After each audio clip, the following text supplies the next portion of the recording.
बोल परम पूज्य गुरु घासीदास बाबा की जय।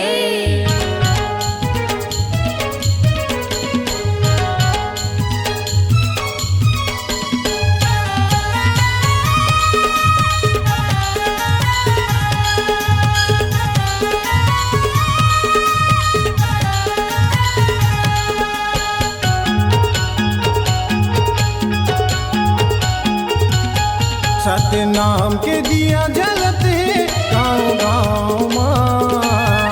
सत्य नाम के दिया जलते गाँव गाँव माँ।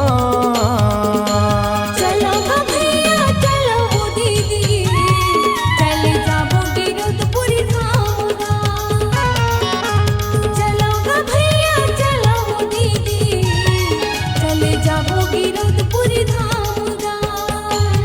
सत्य नाम के दिया जलते गाँव गाँव माँ।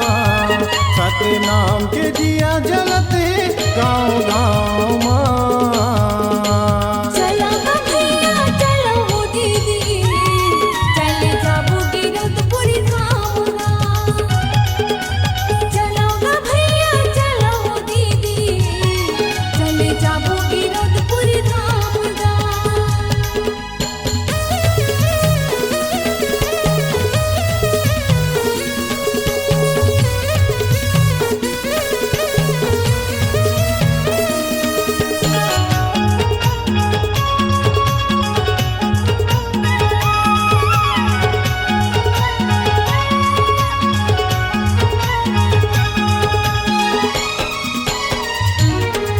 रे बालकपन माँ खेल भुलाए ओ नहीं जाने तोर भजन ला।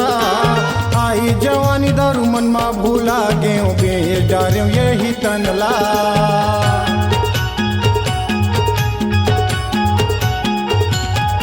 ये बालकपन माँ खेल भुलाए ओ नहीं जाने तोर भजन ला। आई जवानी दारू मन माँ भूला गे बेच डारे यही तनला। आई जवानी दारू मन माँ भूला गे बेच डारे यही तनला। सत्य नाम के डंका बजाबो गाँव गाँव माँ। सत्य नाम के डंका बजाबो गाँव गाँव माँ।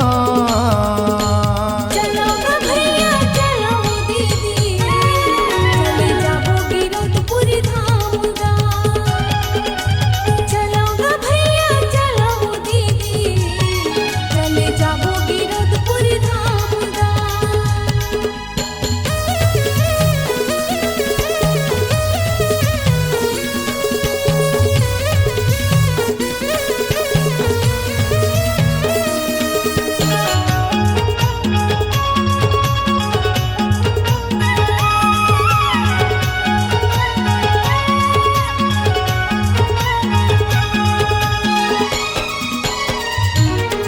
पे अंधरा के तय आखी गा बाबा खोरवा के बैसाखी। मूरख मन ला ज्ञान दिए बाबा सत के परम पुजारी।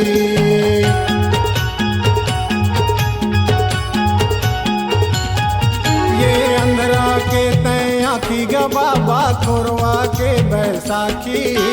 मूरख मन ला ज्ञान दिए बाबा सत के परम पुजारी।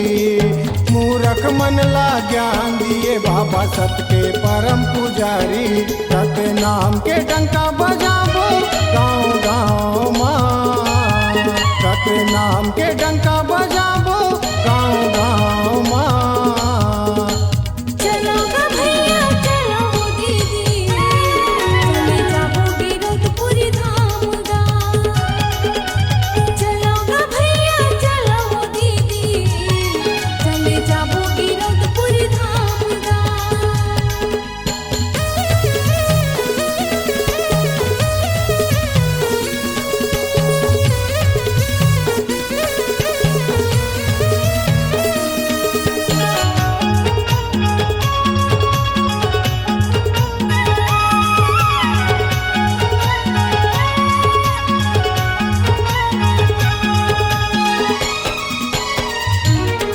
ये बघवा हिरन के घाट माँ पानी पियाए तै बाबा।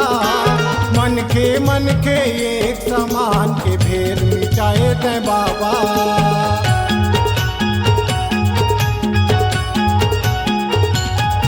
ये बगवा हिरन के घाट माँ पानी पियाए ते बाबा।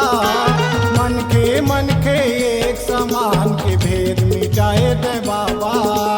मन के एक समान के भेद बताए ते बाबा। रत नाम के डंका बजाबो गाँव गाँव माँ। रत नाम के डंका बजाबो गाँव गाँव माँ। चलो गा भैया चलो वो दीदी, चले जाबो गिरौदपुरी धाम माँ।